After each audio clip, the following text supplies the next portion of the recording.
Hello and welcome to our very weird, unplanned beginning of season 6 of The Astrology Explains.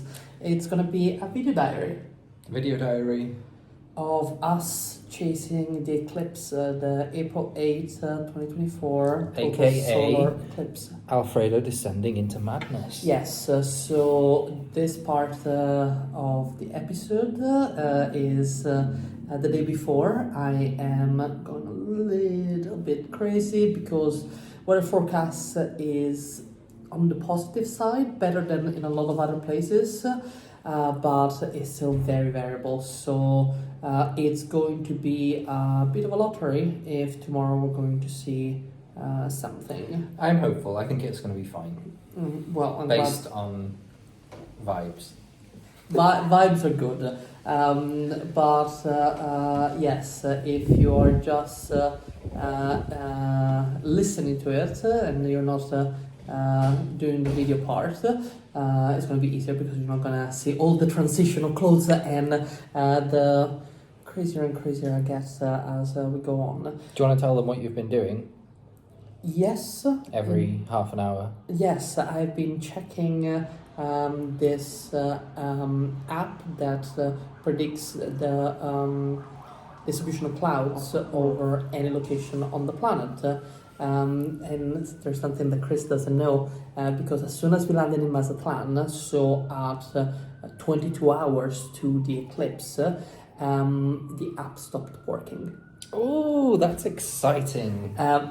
Before it was very, very good. Every 3 hours, it would give me it would change which 3 hours I was looking at.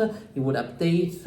It's been that's where I'm getting that it's going to be variable, and it's consistent with what has been seen on the Met Office, AccuWeather. I've been looking at so many weather websites to have more information, details. But now you're fumbling in the dark. Now I'm fumbling in the dark, and it was fascinating because I opened the app and it kept saying that the time of so something that was even weirder that it's intervals of 3 hours, and they had 10 a.m. and they have 1 o'clock, and the eclipse is the totality is at 12:07 here. So it was still quite a big window, and when I checked as soon as we landed, it kept saying that the 1 o'clock time and the map was 29 hours away instead of 22 hours. I was like, oh, okay. So something to add to my state of mind. The map that was very positive about 10 a.m. Now on the website is saying that it's 4 a.m. But it is the same map because a friend back in the UK asked what was the weather prediction like, and I sent him the photo. So it's the same map, but as it shifted 6 hours because so when was the website wrong for the timing, earlier or now? So isn't it fascinating? And Chris also had another interesting point. I've been reading for this trip for the flight into Mexico and the flight here to Mazatlan. I'm almost finished Moby Dick, and I'm literally 20 pages away. So they're just about to chase the white whale for the third time. It's like, I see a similarity. And well, the eclipse is your white whale. Yes, but it has been a plan for 7 years. We were extremely lucky to see the eclipse in 2017, the Great American Eclipse that went from West Coast to East Coast. We were in Nashville.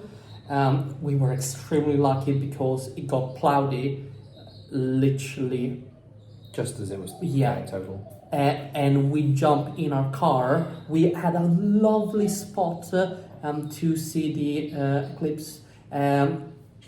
Gorgeous grassy hill, and it got cloudy, and so we jumped in our car and floored it down we the hill. floored it down the hill, and when it literally was an instant before totality, we saw a little.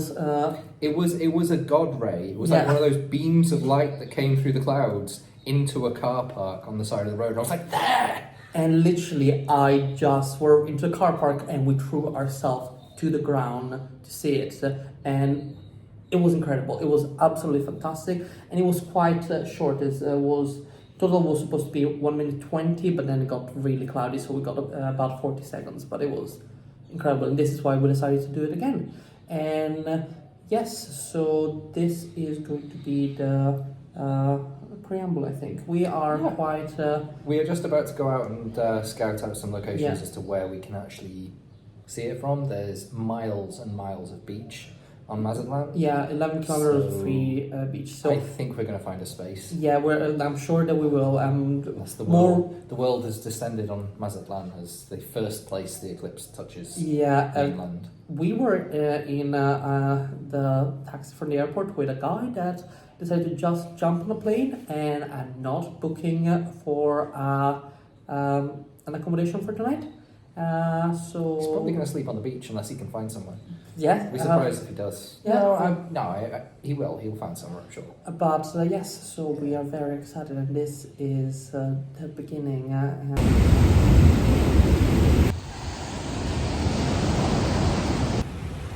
Okay, now is Eclipse Day. It's very exciting.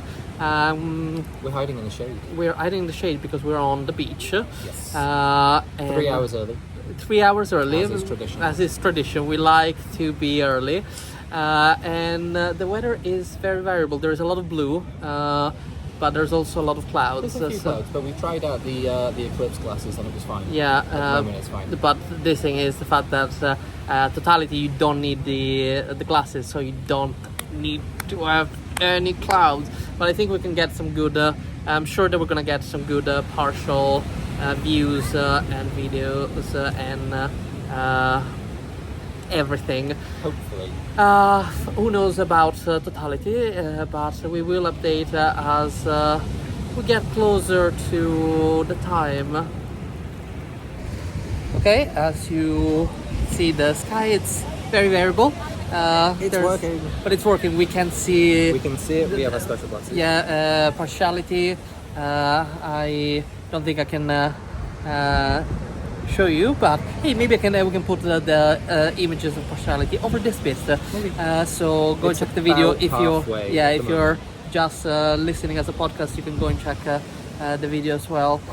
But yes, it's it's slightly over partiality.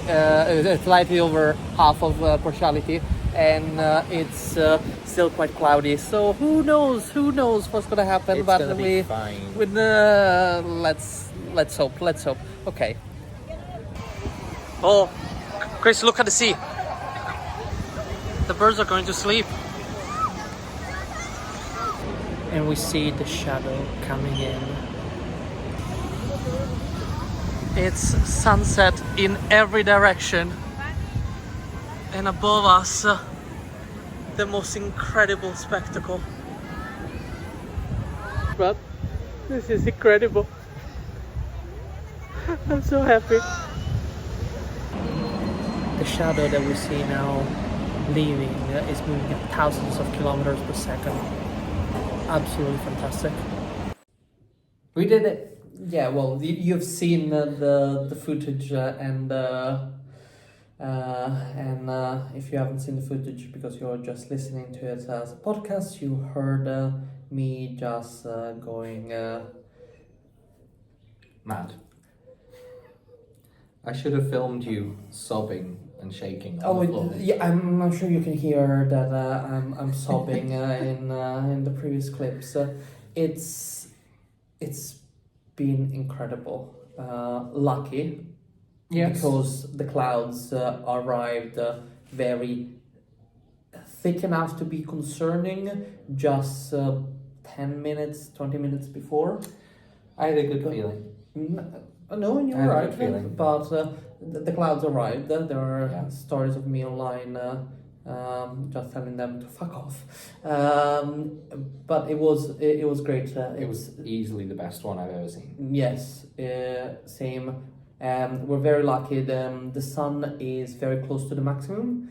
The maximum of the solar cycle is usually defined after the event because the solar cycle repeats every 11 years, but it's not exactly regular. So the way it is done in a very simple approach is just by counting the sunspots. There was one right in the middle of the sun today, which was great. And that was visible even just with the sunglasses. Yeah. And we also definitely with the binoculars. Yeah, we had a binocular, but even with just the glasses.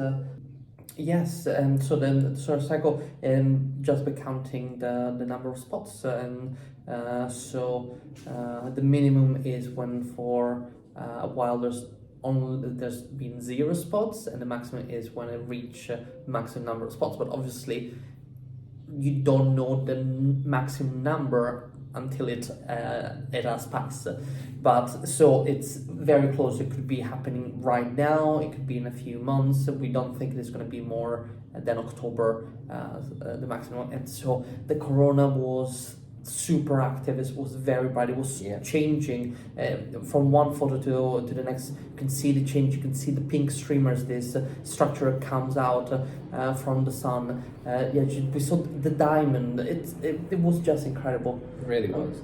And yes, I think the only thing I can say is how absolutely lucky we are to being able to travel here in Mexico to witness this.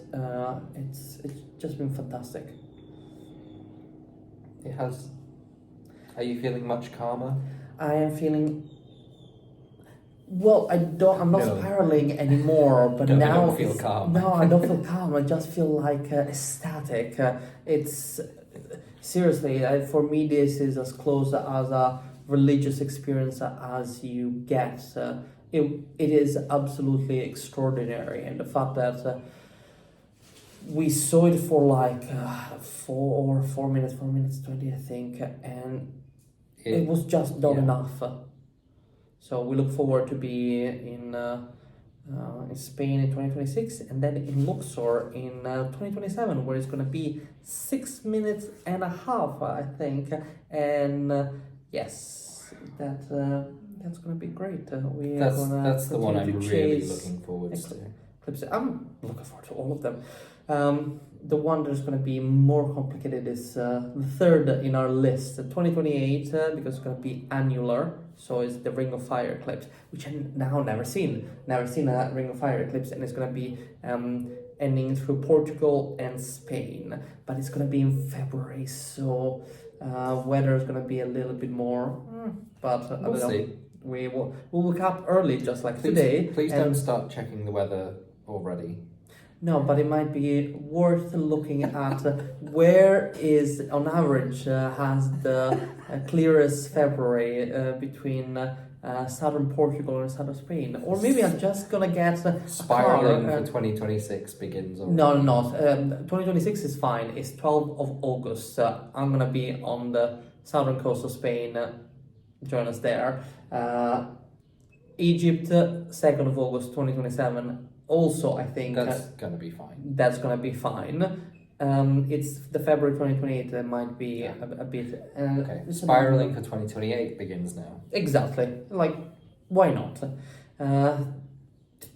Today is this eclipse. We started planning in very vague term at the beginning, but we started planning in August 2017. So why not start spiraling now for 2028? It's even a shorter amount of time.